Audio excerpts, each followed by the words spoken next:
আগের দিন তো আমার মোবাইল ঠাঁই নাই বলে দরজা বন্ধ করে দিল। নট এনাফ স্পেস, যার ফলে আমরা দ্বন্দ্ব সমাসে যে বিশিষ্টার্থক শব্দগুলি নিয়ে আলোচনা করছিলাম সেই আলোচনা মাঝপথে থমকে গেল। আমরা বলছিলাম যে সেই সমস্ত শব্দগুলি যে সমস্ত শব্দগুলির অর্থ মানে সমাসবদ্ধ পদের অর্থ একটু অন্যরকম বিশিষ্ট অর্থ প্রকাশ করে, যেমন খড়কুটো, খড়কুটো ধরে বাঁচার চেষ্টা, মানে তুচ্ছ নিষ্ফল জিনিসপত্রকে বিষয়কে অবলম্বন করা। তারপরে কি সব ছাই ভস্য লিখেছ, এখানে ছাই এবং ভস্য ব্যাসবাক্য সমান ছাই ভস্য সমাসবদ্ধ পদ, কিন্তু ছাই ভস্য বলতে ছাই বা ভস্য দগ্ধাবশেষ তা তো বোঝায় না, তার ভিন্ন অর্থ আছে। এরকম সব নানা রকম বিশিষ্ট অর্থ দিয়ে অর্থ প্রকাশ করে যে সব শব্দগুলো, সেই শব্দগুলো নিয়ে আমরা আগের দিন আলোচনা করছিলাম। যাই হোক, এরপরে আমরা দ্বন্দ্ব সমাসের যে আরো কতগুলো ভাগের দিকে যাব, সেটা হচ্ছে ইত্যাদি অর্থ প্রকাশক দ্বন্দ্ব সমাস। তার আবার 4টে ভাগ আছে, আমরা লিখি।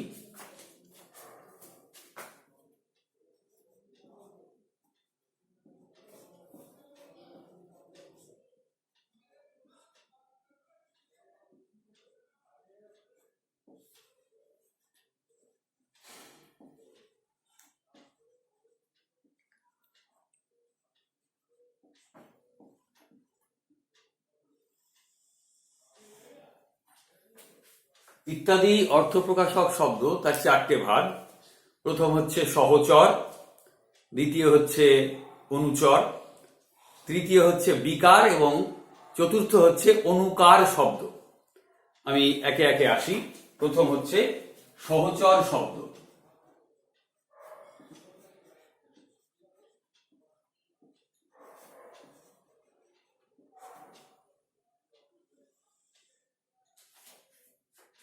সহচর শব্দের উদাহরণ, সহচর বলতে একসঙ্গে অবস্থান করে, পাশাপাশি চরে, পাশাপাশি অবস্থান করে যে শব্দগুলো, পূর্বপদ এবং পরপদ যে দুটো পদ বোঝায় যে তারা পাশাপাশি অবস্থান করে, একসঙ্গে অবস্থান করে, এরকম শব্দ। যেমন দেহ ও মন।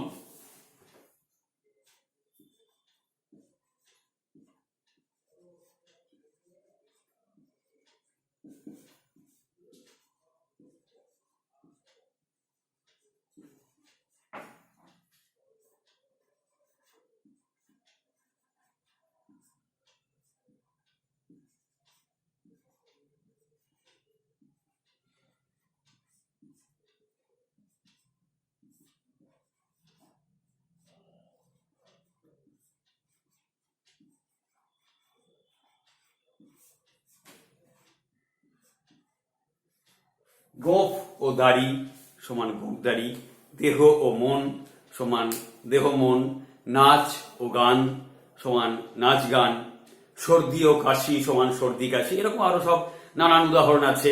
খোল ও করতাল সমান খোল করতাল, এরকম সব নানান উদাহরণ আরো আছে যে শব্দগুলো একই সঙ্গে পাশাপাশি অবস্থান করে, এরকম শব্দের দ্বন্দ্ব সমাস, তাকে বলা হচ্ছে সহচর শব্দ। এরপর আমরা আসব অনুচর শব্দে। অনুচর মানে, আচ্ছা আমি আগে লিখি তারপরে আলোচনায় আসছি।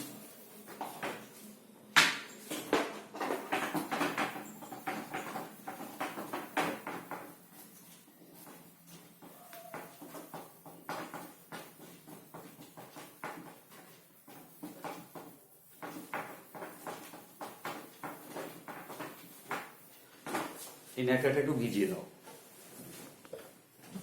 বেজানো গেছে। আচ্ছা, যা বলছিলাম, অনুচর শব্দ।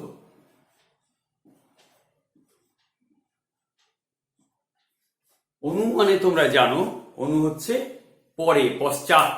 অনুজ মানে পরে জন্ম নিয়েছে যে, তা অনু হচ্ছে পশ্চাৎ বা পরে। তো পেছনে পেছনে বা পরে পরে অবস্থান করে, মানে একটি পদ অপর পদের পেছনে বা পরে অবস্থান করে, এই রকম দুটি পদের মধ্যে দ্বন্দ্ব সমাস, তাকে বলা হচ্ছে অনুচর দ্বন্দ্ব সমাস।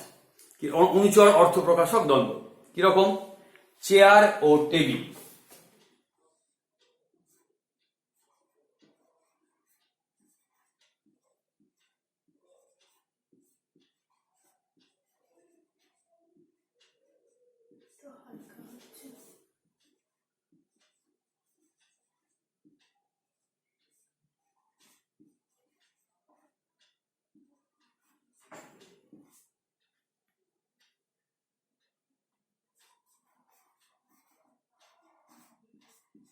ঘটি ও বাটি সমান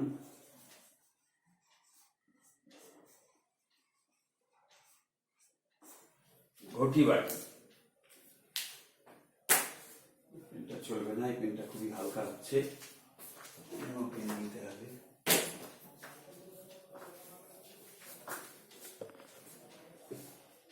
আচ্ছা, এই হচ্ছে অনুচর। এছাড়াও আরো আছে গোলা ও বারুদ সমান গোলা বারুদ, কাপড় ও চোপড় সমান কাপড় চোপড়, খাল ও বিল সমান খাল বিল। এগুলো হচ্ছে সব অনুচর শব্দের দ্বন্দ্ব সমাস। আচ্ছা,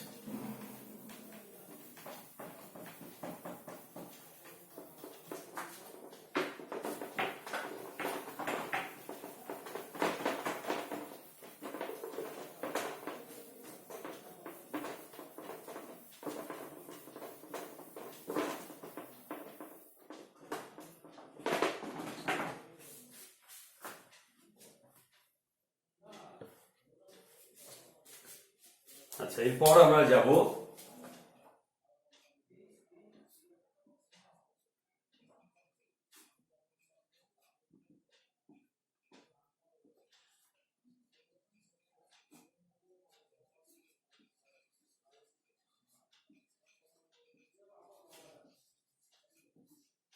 বিকার অর্থপ্রকাশক শব্দ।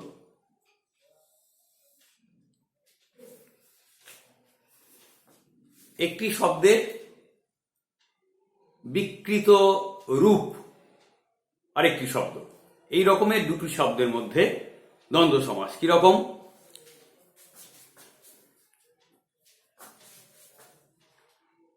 ধরা যাক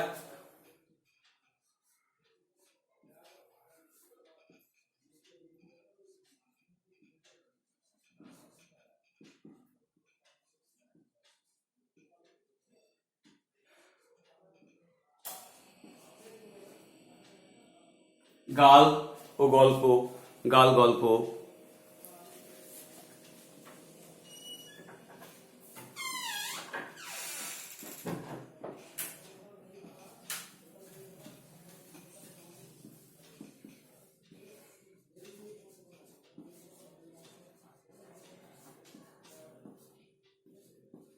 কাঁদা ও কাটা সমান কাঁদা কাটা, এরকম।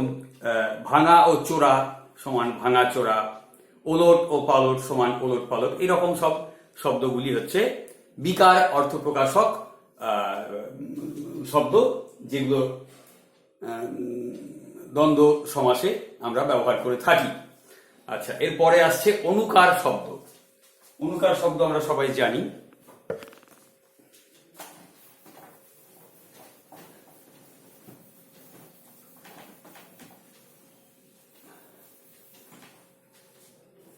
একটি মূল শব্দ তার অনুকরণ করে একটি ধ্বনি। আমরা বলি প্রায়শই চেয়ার টেয়ার, গেলাস তেলাস, বই টই,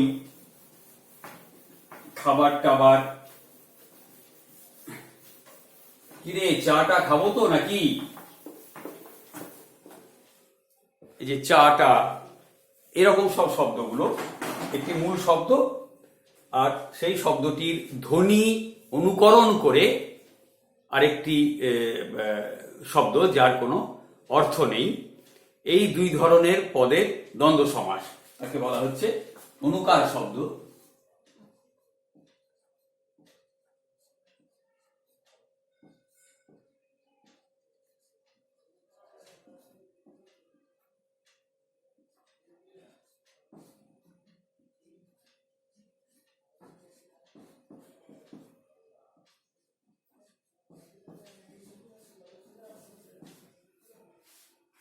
আরো মেলা উদাহরণ আছে, আমরা দেখি।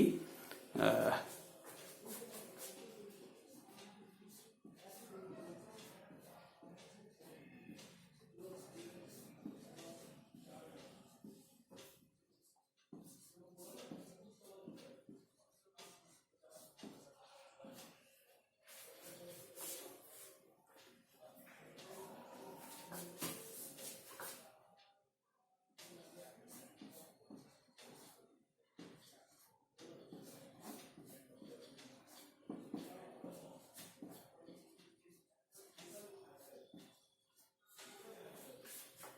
বই ও টই সমান বই টই, হাতে ও নাতে সমান হাতে নাতে, জল ও টল সমান জল টল, তেল ও টেল সমান তেল টেল, এরকম সব অজস্র অনুকার শব্দ আমাদের বাংলা ভাষায় রয়েছে, যেগুলোকে আমরা এইভাবে দ্বন্দ্ব সমাস আমরা করতে পারি। তা এই গেল হচ্ছে ইত্যাদি অর্থপ্রকাশক দ্বন্দ্ব, যার চারটে ভাগ আমি বললাম।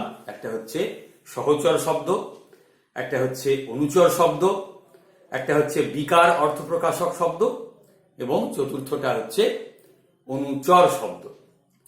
আচ্ছা, এই অনুকার শব্দ, চতুর্থটা হচ্ছে ভুল বললাম, অনুকার শব্দ। এই চারটি ভাগ হচ্ছে ইত্যাদি অর্থপ্রকাশক শব্দের।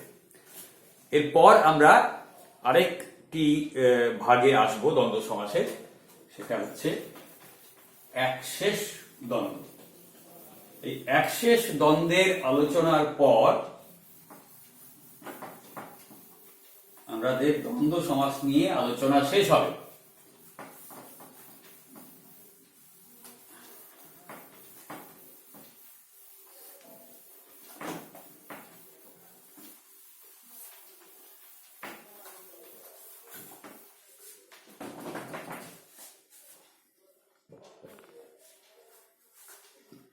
একশেষ দ্বন্দ্ব।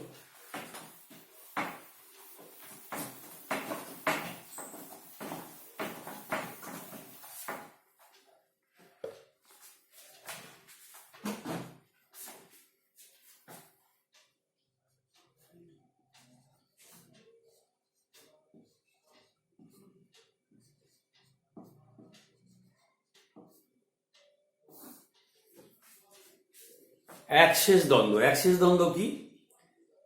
যে পদগুলি পরস্পর মিলিত হলো, আমরা দেখছি সাধারণত সমাসবদ্ধ পদে সেই পূর্বপদ এবং পরপদ দুটি পদেরই উল্লেখ থাকে। সমাসবদ্ধ পদে পূর্বপদ এবং পরপদ দুটোরই উল্লেখ থাকে। যেমন ভাই ও বোন, ভাই পূর্বপদ, বোন পরপদ। সমাসবদ্ধ পদ হলো ভাই বোন, অর্থাৎ পূর্বপদ এবং পরপদ দুটোরই উল্লেখ থাকলো। এরকম আকাশ এবং পাতাল, আকাশ পূর্বপদ, পাতাল পরপদ, সমাসবদ্ধ হয়ে হলো আকাশ পাতাল। অর্থাৎ সমাসবদ্ধ পদের মধ্যে পূর্বপদ আকাশ এবং পরপদ পাতাল দুটোরই উল্লেখ থাকলো। কিন্তু একশেষ দ্বন্দ্বে যেটা হয় সেটা হচ্ছে যে পদগুলো পরস্পর মিলিত হলো, সেই পদগুলোর মধ্যে মাত্র একটি পদ শেষে গিয়ে উপস্থিত থাকে। মানে সমাসবদ্ধ পদে একটি মাত্র পদের উল্লেখ থাকে, শেষে সমাসবদ্ধ পদে এসে মাত্র একটি পদের উল্লেখ থাকে যে দ্বন্দ্ব সমাসে, সেটাই হচ্ছে একশেষ দ্বন্দ্ব। বোঝা গেল তো? পূর্বপদ পরপদ মিলিত হওয়ার পর সমাসবদ্ধ পদে পূর্বপদ বা পরপদ এই দুটো পদের মাত্র একটি পদের উল্লেখ থাকে, সেই জন্য একশেষ দ্বন্দ্ব বলা হচ্ছে। একটি পদের বহু বচনের রূপ আমরা সমাসবদ্ধ পদে দেখতে পাই। কিরকম উদাহরণ দিয়ে বোঝা যাক?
এই যে তুমি ও আমি সমাসবদ্ধ হয়ে হলো আমরা। আমরা এই যে সমাসবদ্ধ পদ, এটার মধ্যে শুধু আমি পাওয়া যাচ্ছে, আমি পদটার বহু বচনের রূপ পাওয়া যাচ্ছে। এই তুমি কিন্তু আমরা কথাটার মধ্যে পাচ্ছি না, উল্লেখ পাচ্ছি না, যার ফলে এটাকে বলা হচ্ছে একশেষ দ্বন্দ্ব। তুমি ও সে সমাসবদ্ধ হয়ে হলো তোমরা। এখানে এই তুমি পদটাকে আমরা পাচ্ছি সমাসবদ্ধ পদে, তুমি পদটার বহু বচনের রূপ আমরা পাচ্ছি, সে পদটার উল্লেখ আমরা পাচ্ছি না। একটি পদ সমাসবদ্ধ পদে আমরা পাচ্ছি, সে কারণে একশেষ দ্বন্দ্ব বলা হচ্ছে। টুকুন ও সে সমান টুকুনরা, টুকুন ও তারা সমান টুকুনরা। এখানে টুকুন পদটাই সমাসবদ্ধ পদে রয়েছে, টুকুন শব্দ পদটার বহু বচনের রূপ আমরা পাচ্ছি। একশেষ দ্বন্দ্ব বলা হচ্ছে এগুলোকে, যে সমাসবদ্ধ পদে একটিমাত্র পদের উল্লেখ থাকে এবং সেই একটিমাত্র পদে বহু বচনের রূপ দেখতে পাওয়া যায়। এই ধরনের সমাসকে বলা হয় একশেষ দ্বন্দ্ব। এই হচ্ছে আমাদের দ্বন্দ্ব সমাসের আলোচনা। এরপর আমি দ্বন্দ্ব সমাসের সমস্ত ভাগগুলো বোর্ডে লিখে দেব তোমাদের বোঝার সুবিধার্থে। একটু সময় যাবে, বোর্ডে আমি গোটা দ্বন্দ্ব সমাসের ভাগগুলো লিখে তারপরে অনুশীলনী দেব। আর একটি প্রশ্ন এসছে, সেই প্রশ্নটি নিয়ে আলোচনা করে আজকের পর্ব আমরা শেষ করব। কেমন?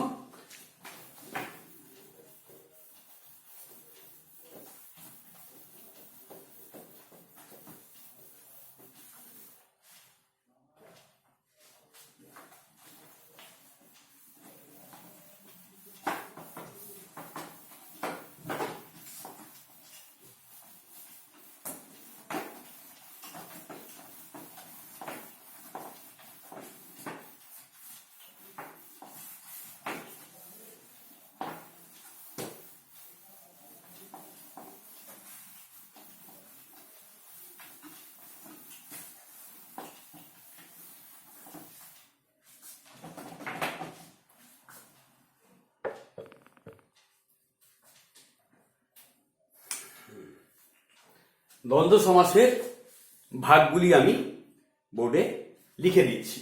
প্রথম ভাগ হচ্ছে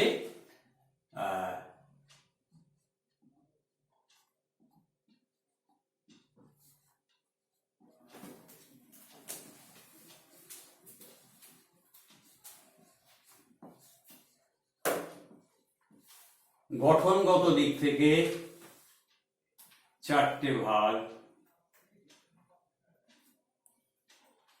পূর্বপদ এবং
পূর্বপদ এবং পরপদ উভয়ই বিশেষ্য, পূর্বপদ এবং পরপদ উভয়ই বিশেষণ, পূর্বপদ এবং পরপদ উভয়ই সর্বনাম, পূর্বপদ এবং পরপদ উভয়ই ক্রিয়াপদ। অর্থাৎ দুটি বিশেষ্য পদের দ্বন্দ্ব, দুটি বিশেষণ পদের দ্বন্দ্ব, দুটি সর্বনাম পদের দ্বন্দ্ব এবং দুটি ক্রিয়াপদের দ্বন্দ্ব। এই হচ্ছে গঠনগত দিক থেকে যে চারটে ভাগ আমরা দেখতে পাই।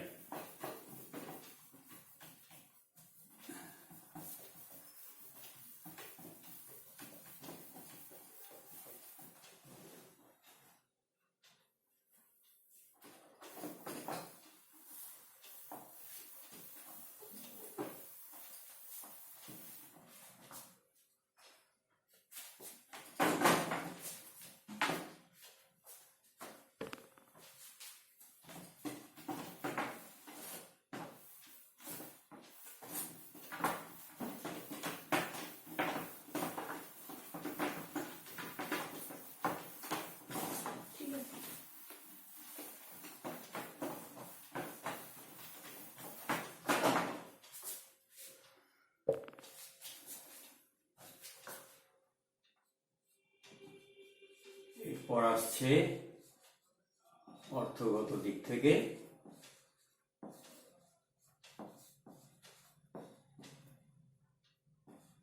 এক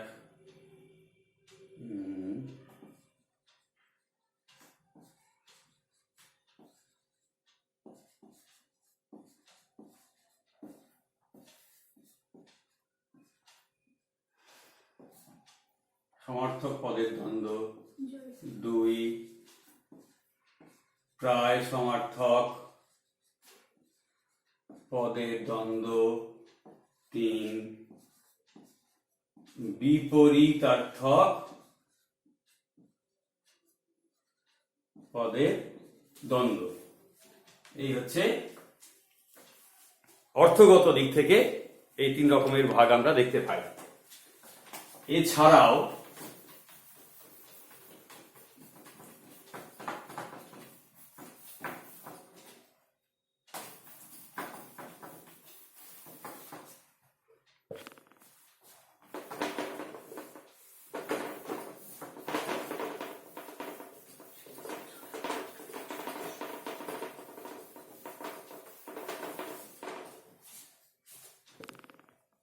রয়েছে বিশিষ্ট অর্থ প্রকাশ করে।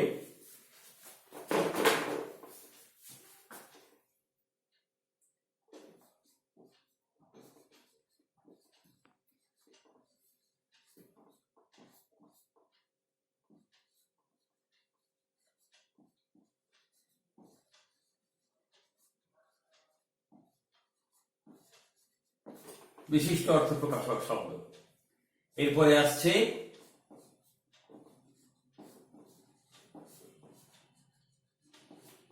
ইত্যাদি অর্থপ্রকাশক শব্দ।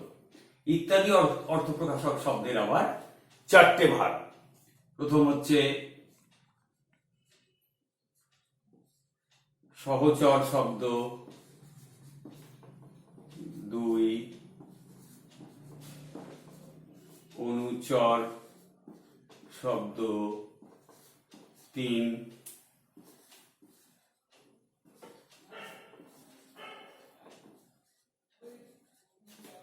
বিকার অর্থ প্রকাশক শব্দ,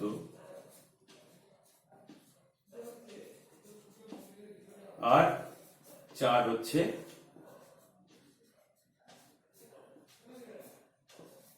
অনুকার শব্দ।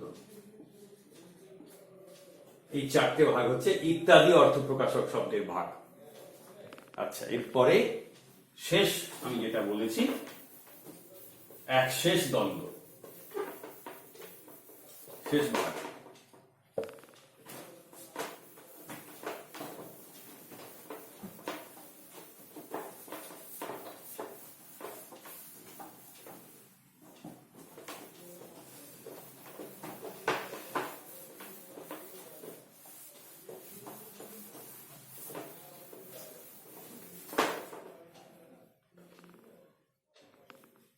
শেষ ভাগ হচ্ছে